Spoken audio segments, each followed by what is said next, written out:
En este video vamos a continuar con la parte de bioenergética de la célula.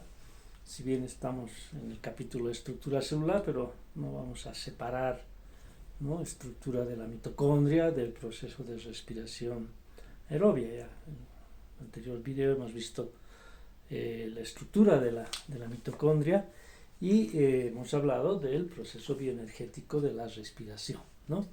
Haciendo un resumen para un poco recordar los actores de ese proceso, decíamos la respiración aerobia, ¿sí? Es un proceso por el cual los nutrientes, sobre todo los que van a proporcionar energía, como son los azúcares y los lípidos, ¿no?, sufren una oxidación paulatina, no violenta. Por eso algunos textos, libros le llaman combustión. A mí no me gusta mucho el término porque cuando nosotros decimos combustión nos imaginamos un pedazo de madera, de papel, ¿sí?, ardiendo, ¿no? Y obviamente la reacción es violenta, rápida, irreversible, ¿sí? Ahí la materia orgánica se oxida totalmente en presencia de oxígeno, hasta obviamente los productos comunes en los dos procesos, ¿no?, el CO2 y el agua, ¿ya? Prefiero llamarle respiración u oxidación paulatina porque vemos que hay un montón de reacciones, ¿no? Ya les dije, son como aproximadamente 80, ¿sí? Desde que la glucosa primero, ¿no?, se rompe, ¿sí?, en dos moléculas, ya, una de ellas, de 3 carbones cada una de ellas, y luego ingresa a la mitocondria y se transforma en una molécula de 2 carbonos, ¿no?, la acetilcoenzima A, ¿ya? Acetilcoenzima A también se puede formar a partir de las grasas. Entonces tenemos por un lado los azúcares, ¿no?, que entran, ¿ya?, como piruvato, acetilcoenzima A, y las grasas que previamente se van rompiendo de 2 en 2 carbonos hasta formar la acetilcoenzima. De ahí ya viene el ciclo de Krebs, ¿no? El ciclo de Krebs se llama ciclo porque empieza con una molécula de 2 carbones, una de 4, forma una de 6, después pasa a la 5, nuevamente 4, y eso sigue dando vueltas ahí, ¿no? Pero hay 2 carbonos que se van perdiendo en cada vuelta, ¿sí?, en forma de anhídrido carbónico, ¿ya? Y también algo de generación de ATP, algo, no mucho, ¿sí? Ya en bioquímica verán cuánto, etcétera, ¿no? Pero ahora estamos hablando del proceso en general, ¿ya? En este ciclo de Krebs, ¿no?, se generan también protones y se generan electrones, ¿ya? Esos protones y electrones van a tener un papel muy importante, ¿no? Transitoriamente son capturados por una molécula, la nicotinamida adenildinucleótido, porque no pueden estar sueltos ahí adentro, ¿no?, dentro de la matriz de la mitocondria, ¿ya? Entonces son capturados, esa nicotil adenildinucleótido, simplemente llamado NAD, ¿sí?, en un estado oxidado por la ganancia de electrones, ¿sí?, y el acoplamiento de los protones, obviamente pasa a un estado reducido, ¿sí? Pero es transitorio. Nuevamente esa molécula va a volver a oxidarse, entonces oxida y libera esos protones que son bombeados, ¿no es cierto?, hacia el espacio intermembranoso, ¿ya? Es decir, el espacio que existe entre la membrana interna y la membrana externa de la mitocondria. Ahí se van acumulando. Ese bombeo, decíamos, se da gracias a la energía que van perdiendo los electrones, ¿sí?, en un proceso que se llama bombeo de electrones, que se lleva a cabo en unas moléculas muy especializadas, llamadas citocromos, decíamos. Son de las pocas moléculas, por lo menos presentes en la célula, que tienen color, ¿no? De ahí su nombre, ¿sí?, color en la célula, ¿ya? ¿Por qué tienen color? Porque tienen núcleos metálicos, en este caso hierro y cobre, ¿sí?, que son 2 elementos, 2 metales, que tienen 2 estados de oxidación, ¿no? Pueden ganar un electrón, pueden perder un electrón, ¿ya? Entonces, hierro más 2, hierro más 3, cobre más 2, cobre más 1. Y ahí se van pasando los electrones paulatinamente, ¿no? Y esos electrones van perdiendo energía que es aprovechada, decíamos, para el bombeo de protones, ¿no? Entonces estamos hablando de varios procesos ya. La glucólisis, el ciclo de Krebs, ¿no es cierto?, el bombeo de protones, el transporte de electrones, ¿ya? ¿Todo eso para qué sirve? Eso sirve para que esos protones acumulados en ese espacio entre la membrana interna y la membrana externa de la mitocondria, luego regresen violentamente a la matriz de la mitocondria, es decir, hacia el espacio interno, a través de un complejo proteico llamado partícula F1. Es fácil acordarse de la fórmula 1, ¿no? F1, ¿ya? Esas partículas F1, en ese complejo proteico, existe una enzima muy importante, la ATP sintasa, ¿sí? Es decir, que sintetiza ATP, ¿ya? Entonces, esa energía generada por el ingreso violento de los protones, ¿sí? En un proceso llamado quimioosmosis, porque, claro, osmosis siempre lo hemos relacionado con el agua, ¿no?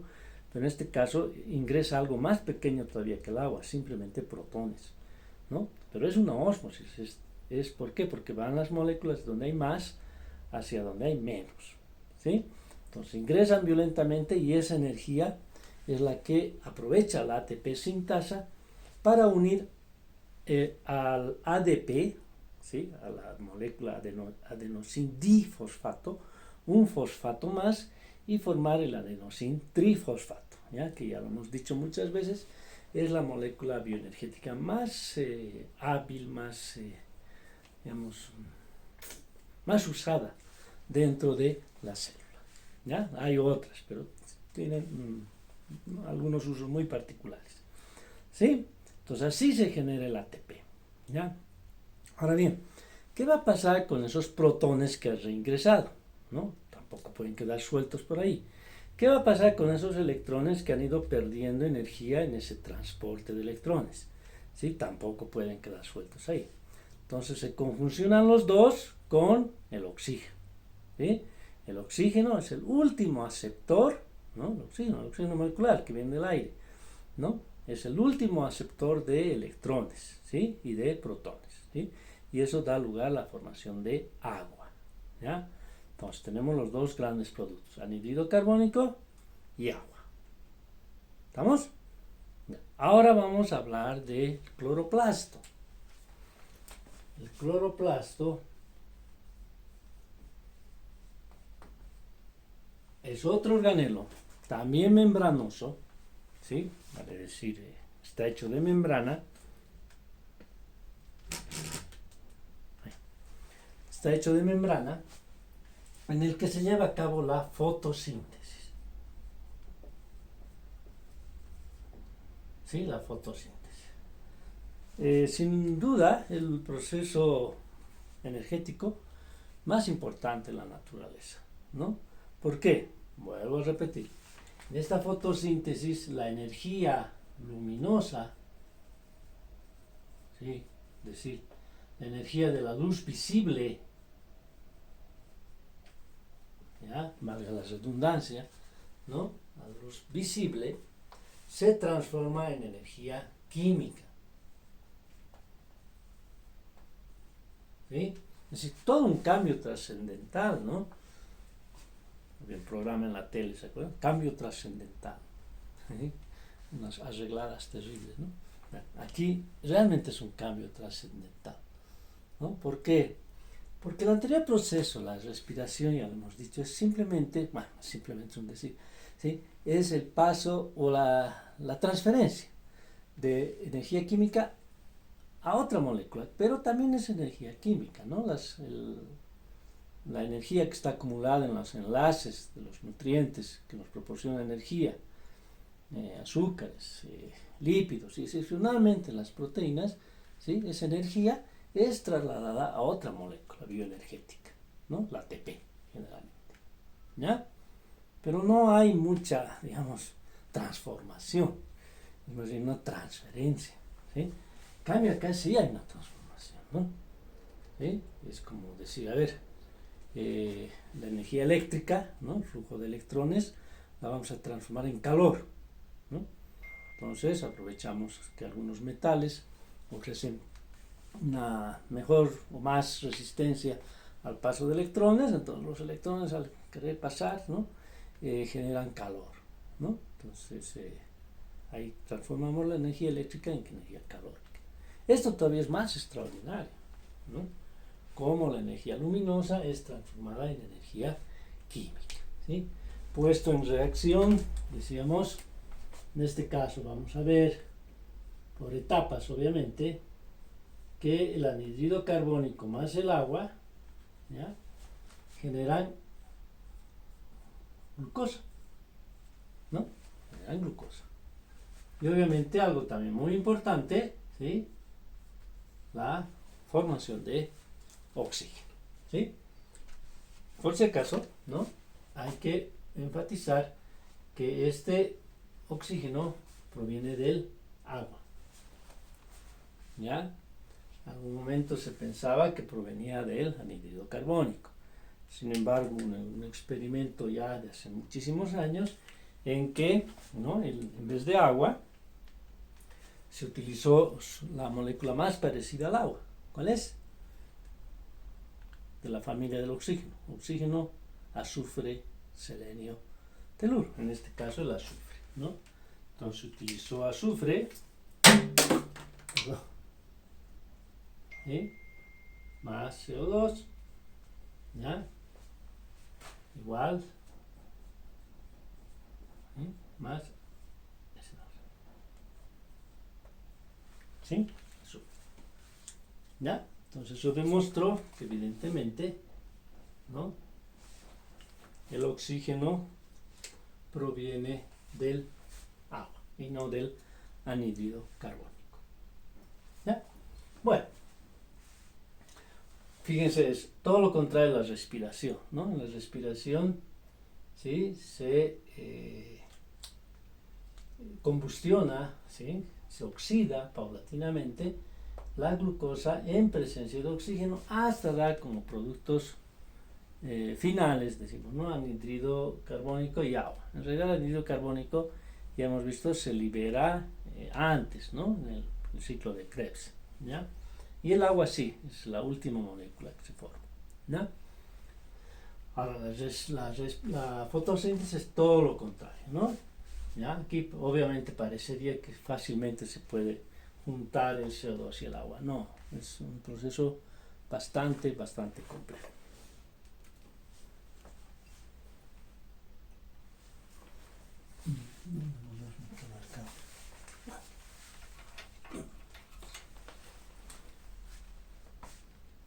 Ya. Ahora sí, vamos a hablar inicialmente de la estructura del cloroplasto. El cloroplasto, recuerden, también es de origen bacteriano.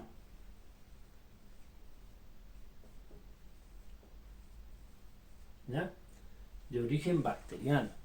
Es decir, recordemos, cuando esa célula ya eucariote, ¿no?, pues ya tenía núcleo, ¿sí?, ya tenía organelos producidos por la autoinclusión, la autoinvaginación de partes de la membrana celular de esos pequeños organismos, ¿no?, que al crecer, recordemos, al crecer hubiera ocasionado que queden muy distantes los sistemas de reacción.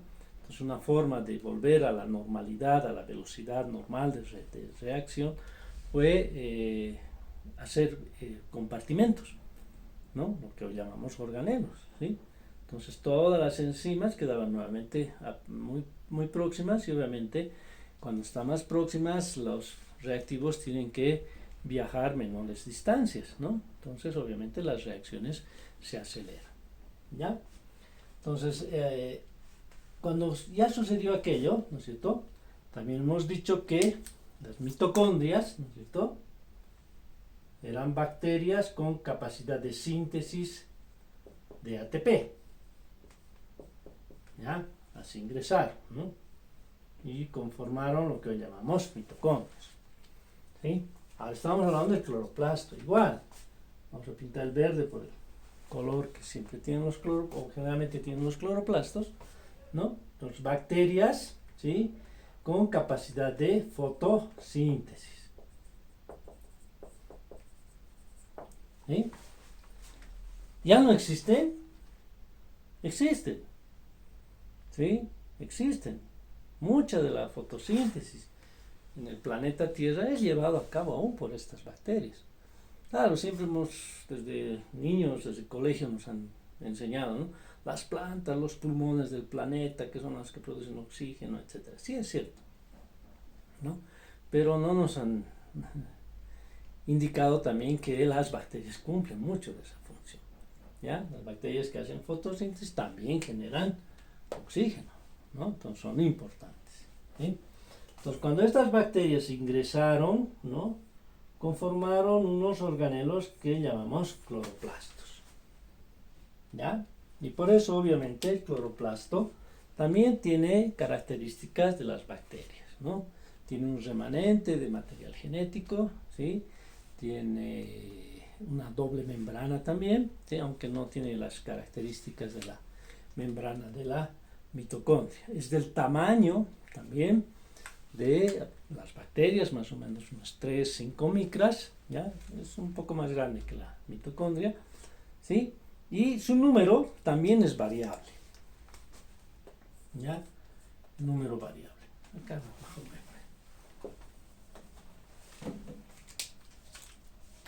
número variable.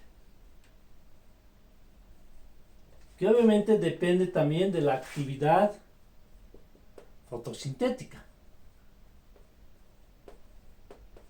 ¿no? Es decir, cuánto de fotosíntesis está haciendo la estructura vegetal. Obviamente no toda la planta es verde, ¿no? Claro, normalmente en hierbas, incluso algunos arbustos, sí, tenemos la mayoría de las estructuras de color verde. Por ejemplo, una hojita de pasto, ¿no?, es casi todo verde, obviamente, no es compleja en estructura, entonces es prácticamente una sola hoja, ¿no? Entonces, obviamente, toda esa hoja hace fotosíntesis. Entonces, toda la hoja tiene en cada una de sus células, ¿no?, del mesófilo principalmente, ya, cloroplastos, ¿sí? En cambio, por ejemplo, ya un arbusto, ¿no?, podemos encontrar unas estructuras, ¿no?, ramas, qué sé yo, que ya no son verdes, ¿sí? Esas ya no tienen cloroplasto. Sin embargo, sí sus hojas, ¿no?, porque están haciendo fotosíntesis. Y más aún en los árboles, ¿no? Los árboles son más complicados en su estructura, ¿sí? Entonces, solo las hojas normalmente son de color verde, ¿ya? Porque ahí están llevando a cabo la fotosíntesis, ¿sí? Recuerden ustedes, o de repente han hecho ese experimento en colegio, muy bonito, ¿no? Donde en cualquier plantita de la casa lo que ocurría era lo siguiente, ¿no? Teníamos, digamos, la plantita, una hoja ahí, ya, solo voy a pintar una hoja, ¿sí?, su macetita, ¿no? ¿Y qué nos hacían hacer en colegio? A esta hoja, que estaba bien verdecita toda, ¿no?, nos hacían colocar una por ambos lados, por el haz y por el en vez, ¿no?, por lo que da la cara, por la parte de atrás. En botánica se llama haz y el en vez, ¿no? Nos hacían colocar un rectángulo de cartulina negra, ¿ya?, para que no pase absolutamente nada de la luz, ¿sí? Entonces, ¿qué veíamos? Esto está, repito, ¿no?, estaba todo verde, ¿sí? Así, ¿ya? Y después de unos días, cuando se retiraba la cartulina, ¿no?, podíamos ver que justo en el espacio donde había quedado la cartulina, pues la hoja perdía ese color verde, casi blanco, ¿no?, hasta medio transparente, ¿sí? Ahí, ¿ya? Y luego, ¿no?, cuando nuevamente se dejaba un tiempo, ¿ya?, unos cuantos días, pues paulatinamente esta hojita iba recuperando, ¿no?, su color verde hasta quedar igual que el resto, ¿no? Claro, eso es un fenómeno que se puede dar en las plantas porque las plantas, como no tienen un sistema vascular como la mayoría de los animales, ¿no?, es decir, hay vasos Claro, las plantas tienen los vasos principales, ¿no? Que llevan y traen la savia, ¿no? De los árboles, principalmente los arbustos, etcétera. En realidad las sustancias se mueven de célula a célula, ¿ya? Es decir, esto lo vamos a ver un poquito más adelante, pero digamos, esta es una célula vegetal, ¿no? Tiene verdaderos canales, ¿sí? De unión de una célula a otra. Así. ¿Vamos? Es decir, ya hay la posibilidad de que incluso organelos puedan transportarse de una célula a otra con una gran facilidad, ¿no? ¿Ya? Entonces, eso lo aprovechan muy bien las plantas, ¿no?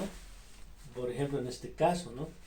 Las plantas son muy económicas en sus estructuras, es decir, cuando algo no lo van a usar, lo trasladan, ¿no? En este caso eso sucede, ¿no?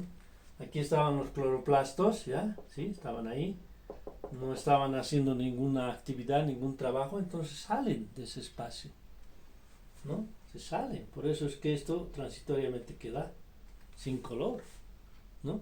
Y luego, ¿no? Es decir, se mueven por esos plasmodesmos, ese es su nombre, ¿ya? Los canales de comunicación entre las hojas, entre las células, ¿ya? Y cuando vuelve la luz, obviamente, ese lugar tiene que volver a hacer fotosíntesis, entonces los cloroplastos regresan a las células.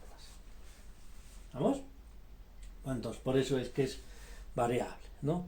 Han visto ustedes que aquellas plantas, por ejemplo, los helechos, que normalmente viven mucho mejor en lugares húmedos, muy húmedos, pero sombríos, es decir, donde no les llega directamente los rayos solares, sino solamente la luz ambiental, ¿no? Obviamente tienen que aprovechar esa poca luz, ¿no? Y acumulan muchos cloroplastos.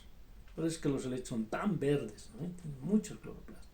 Si nosotros cultivamos un helechito un poco más de luz, ¿no? Pero con humedad, eso es importante porque son células muy permeables, entonces pierden muy fácilmente humedad, ¿ya? O sea, tiene que haber mucho riego, ¿no? Van a ver que los helechos van perdiendo ese color tan bonito, ese verde intenso que tienen, ¿no? Bueno, entonces no se olviden, el número de cloroplastos va a depender mucho de la actividad sintética, ¿no? Su tamaño, ya decíamos, más o menos oscila entre las 3 a 5 micras de diámetro, ¿sí? A ver, vamos a dibujar un cloroplasto. Acá.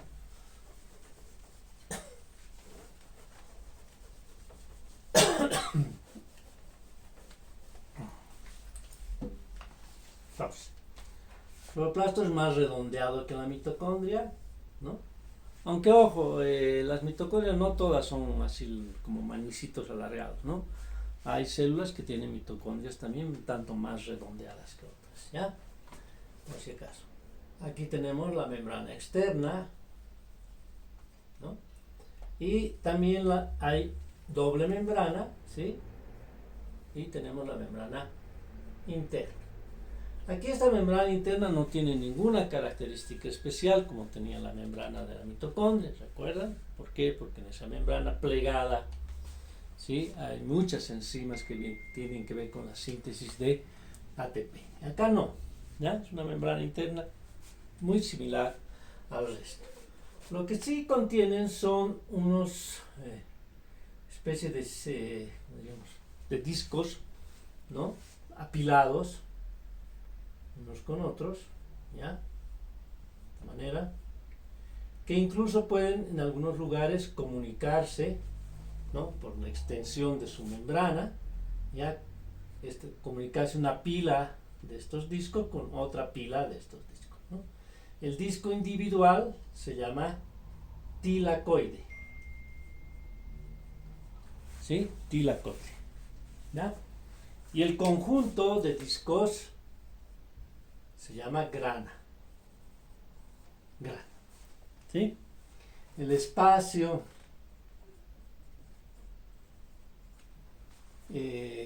dentro del cloroplasto se llama estroma, ¿sí? En la mitocondria se llama matriz, ¿no? En este caso se llama estroma, ¿ya? Estos tilacoides, ¿sí? Son realmente excepcionales, ¿no? Esta es una membrana, ¿ya? Esta es la membrana del tilacoide, ¿ya? El tilacoide. Y acá adentro hay un espacio, ¿no? No tiene nombre, la parte interna del tilacoide, ¿sí? Lo interesante es que en esta membrana es que están posicionadas las clorofilas, ¿sí? Las clorofilas.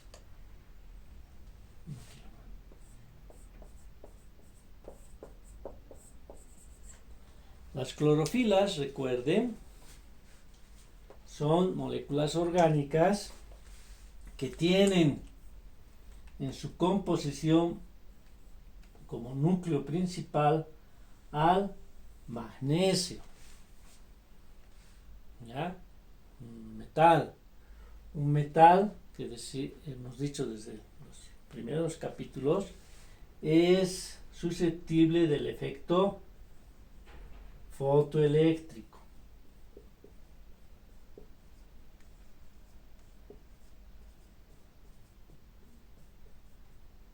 Un fenómeno realmente crucial, ¿no? En el desarrollo de los seres vivos. E incluso habíamos dicho de repente, incluso antes que aparezcan los seres vivos, ya este efecto fotoeléctrico en moléculas todavía no incorporadas en estructuras que hoy llamamos biológicas, ¿no? Ya de repente estaba realizando el efecto fotoeléctrico, ¿sí?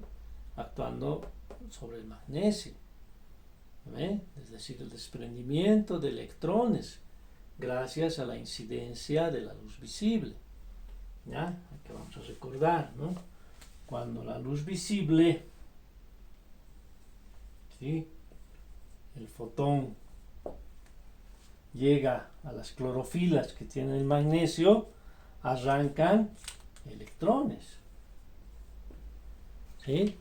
Y esos electrones son muy bien aprovechados para luego poder incorporar el anhídrido carbónico, ¿no? Y formar la glucosa, ¿ya?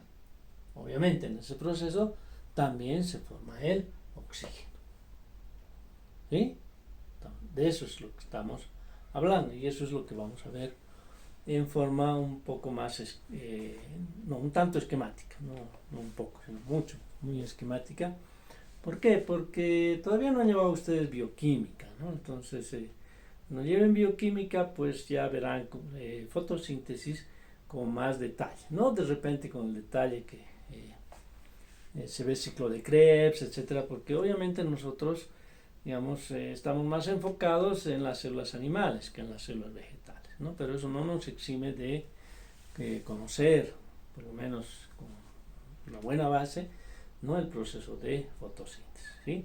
Recuerden, los bioquímicos, ¿sí? También los farmacéuticos, ¿no? Están muy ligados, obviamente, a la salud humana, etcétera. Pero también tenemos otras posibilidades de participar, ¿no? Sobre todo en equipos multidisciplinarios, ¿no? Con agrónomos, con biotecnólogos, etcétera. Y ahí sí muchas de esa gente se dedica obviamente a la bioquímica vegetal, ¿no? Porque siempre se está buscando el mejoramiento de las especies vegetales, que puedan tener más riqueza proteica, mayor producción, mayor resistencia, etcétera, ¿no? Ahora con el tema de los transgénicos, mucho más aún, ¿ya? Veamos a la pizarra.